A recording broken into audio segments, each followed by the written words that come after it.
कभी कभी जिंदगी हमें ऐसे मोड़ पर लाकर खड़ा कर देती है जहां से आगे का रास्ता बिल्कुल साफ नहीं दिखता। चारों तरफ अंधेरा होता है और अंदर एक अजीब सा डर बैठ जाता है। ऐसा लगता है जैसे सब कुछ खत्म हो रहा है। जिन लोगों पर हमने भरोसा किया वही लोग धीरे धीरे दूर होने लगते हैं और तब दिल में एक ही सवाल उठता है, मेरे साथ ही ऐसा क्यों हो रहा है? अगर तुम भी ये सवाल खुद से पूछ रहे हो तो ये कहानी तुम्हारे लिए है और शायद इस कहानी के अंत तक तुम्हें वो सुकून मिल जाए जिसकी तुम तलाश कर रहे हो।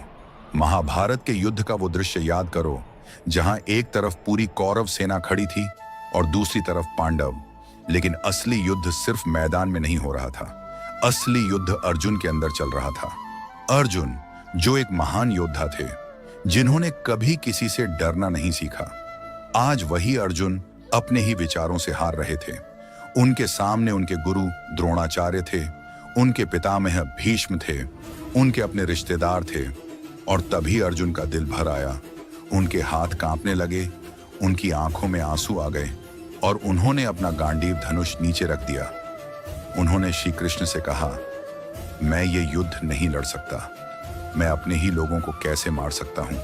मुझे कोई जीत नहीं चाहिए, मुझे कोई राज्य नहीं चाहिए। उस पल अर्जुन पूरी तरह टूट चुके थे। उन्हें समझ नहीं आ रहा था कि सही क्या है, गलत क्या है। क्या तुमने कभी ऐसा महसूस किया है जब तुम पूरी तरह कंफ्यूज हो जाओ, जब तुम्हें समझ ही ना आए कि कौन सा फैसला सही है? यही हालत अर्जुन की थी। तभी श्री कृष्ण ने उन्हें देखा और बिना घबराए, बिना परेशान हुए, उन्होंने मुस्कुराते हुए अर्जुन से बात करनी शुरू की। श्री कृष्ण ने कहा, अर्जुन, ये जो तुम्हारा डर है, ये तुम्हारी कमजोरी नहीं है, ये सिर्फ तुम्हारे मन का भ्रम है। उन्होंने कहा, तुम्हारा जन्म किसी वजह से हुआ है और इस समय तुम्हारा कर्तव्य है इस युद्ध को लड़ना। लेकिन अर्जुन अभी भी शांत नहीं हुए, उनके मन में सवाल ही सवाल थे। तब श्री कृष्ण ने वो बात कही जो आज भी हर इंसान की जिंदगी बदल सकती है। उन्होंने कहा, कर्म करो लेकिन फल की चिंता मत करो। सोचो, ये बात सुनने में कितनी आसान लगती है, लेकिन असल जिंदगी में इसे अपनाना कितना मुश्किल है।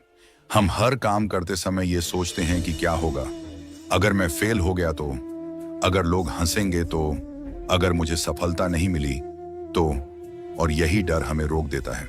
लेकिन श्री कृष्ण हमें ये सिखाते हैं कि अगर तुमने अपना 100% दिया है तो फिर डरने की कोई जरूरत नहीं है, क्योंकि परिणाम तुम्हारे हाथ में नहीं है, लेकिन मेहनत तुम्हारे हाथ में जरूर है।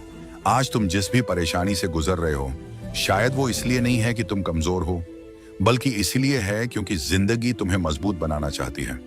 जिंदगी हर किसी को मौका देती है, लेकिन वो पहले परीक्षा लेती है। जैसे सोने को आग में तपाया जाता है, वैसे ही इंसान को मुश्किलों में डाला जाता है ताकि वो और मजबूत बन सके। आज अगर लोग तुम्हें छोड़कर जा रहे हैं तो इसका मतलब ये नहीं कि तुम अकेले हो सकता है भगवान तुम्हें उन लोगों से दूर कर रहे हो जो तुम्हारे रास्ते में रुकावट बन रहे थे। कभी कभी अकेलापन सजा नहीं होता, बल्कि एक मौका होता है खुद को समझने का, खुद को मजबूत बनाने का। तुम्हें सिर्फ एक चीज याद रखनी है, जब भी तुम्हें लगे कि सब खत्म हो रहा है तो समझ लेना कि एक नई शुरुआत होने वाली है, क्योंकि हर अंधेरी रात के बाद एक नई सुबह जरूर आती है। और ये सिर्फ कहने की बात नहीं है, ये प्रकृति का नियम है। तुम चाहे कितने भी नीचे गिर जाओ, अगर तुमने हार नहीं मानी तो तुम्हें कोई भी ऊपर उठने से नहीं रोक सकता।